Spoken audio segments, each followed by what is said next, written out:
ఈరోజు 5 ఆదివారం ఎందుకు పెట్టలేదు? ఆదివారం స్టార్ట్. ఆదివారం, సోమవారం, మంగళవారం, బుధవారం. ఈరోజు వారం, ఈరోజు వారం, ఈరోజు గురువారం, శుక్రవారం. ఈరోజు లాస్ట్ వారమా లక్షవారం ఉంది? లక్షవారం, లక్షవారమా? లక్షవారం. లక్షవారం అంటే పెద్దోళ్ళు దాదాపు 70 సంవత్సరాలు అనే మాటలు ఉన్నావు. అవునా? 70 సంవత్సరాలు అనే మాట అన్నావు లోకరాజు. Very good. గురువారం భక్తులు అంటారు. గురువారము ఈరోజు వద్దనా? రేపు వారం, రేపు వారం ఫ్రైడేనా? అంటే ఫ్రైడే ఉంటుంది. Very good. శుక్రవారం. రేపు సాయంత్రం రేపటితో మన ప్రోగ్రాం ముగిసింది. ఎన్ని రోజులప్పటికీ? 6 రోజులు. 6 రోజులు. రేపు సాయంత్రం గొప్ప డాన్సులు, గొప్ప వాక్యము, గొప్ప పాటలు, గొప్ప లైటింగ్, గొప్ప యాక్షన్ సాంగ్స్, గొప్ప భోజనాలు మీ అందరికీ. ఓకేనా? రేపు సాయంత్రంతో ఈ ప్రోగ్రాం ముగిసింది కనుక అసలు ఈ ప్రోగ్రాం ఎందుకు పెట్టాను నేను ఇక్కడ అనేది మీరు తెలుసుకుంటానికి నేను పదే పదే పదే పదే చెబుతున్నా. జాగ్రత్తగా వినండి ఈ మాటలు. ఈ ప్రోగ్రాం ఏ ప్రోగ్రాం ఇది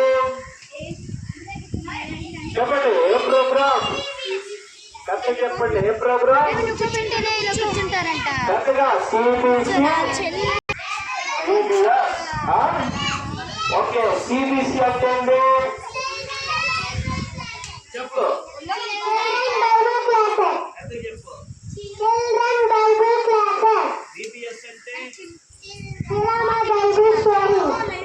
వెరీ గుడ్.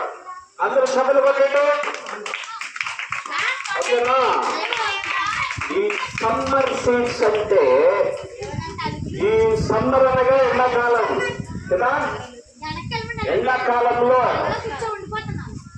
మీరందరూ కూడా ఒక విత్తనాలుగా మీరందరూ ఈ సిబిసి ప్రోగ్రామ్ లో నేర్చుకున్నటువంటివన్నీ కూడా మీరు పెరిగి పెద్దవాళ్ళయ్యి మీరు ఉద్యోగాలు చేసేటప్పుడు, లేక పాస్టర్లుగా చేసేటప్పుడు, లేక ఎవరు ఎడ్యుకేషన్ బట్టి ఎవరు స్థామత కొలసి వారు పెద్దవాళ్ళైనప్పుడు మీ దగ్గర ఉన్నటువంటి మీ పరిధిలో ఉన్నటువంటి పిల్లలందరూ కూడా మీరు ఏం చేయాలా? వేసవి కాలంలో ఎండాకాలం జరిగించాలా? చెప్పలు జరిగిస్తారా? పెద్దగా పెద్దగా పెద్దగా ఇంకొకసారి పెద్దగా పెద్దగా మరొకసారి పెద్దగా. Very good. మీరు పెరిగి పెద్దవాళ్ళు అయినప్పుడు మీరు కూడా ఇలాంటి ప్రోగ్రాం చేసినప్పుడు మీరు ఈ ప్రోగ్రాంలో నేర్చుకున్నవన్నీ మీకు గుర్తుంటే పెరిగినాక ప్రతి సంవత్సరం మీకు ఒక గుర్తొచ్చి పోయిన సంవత్సరం మనం సిబిసి ప్రోగ్రాం చేసాము. నేను డాన్స్లు వేసాను, నేను పాటలు పాడాను, నేను కంటెస్ట్ వాక్యాలు చెప్పాను, నాకు మజ్జిగ ఇచ్చారు, నాకు లెమన్ రసం ఇచ్చారు, నాకు అది పెట్టారు, నాకు ఇది పెట్టారు అని మీరు గుర్తుంటే మీకు కదా. ఈరోజు ఉదయాన్నే గోళీలాడిన ఎంతమంది చేస్తుంది?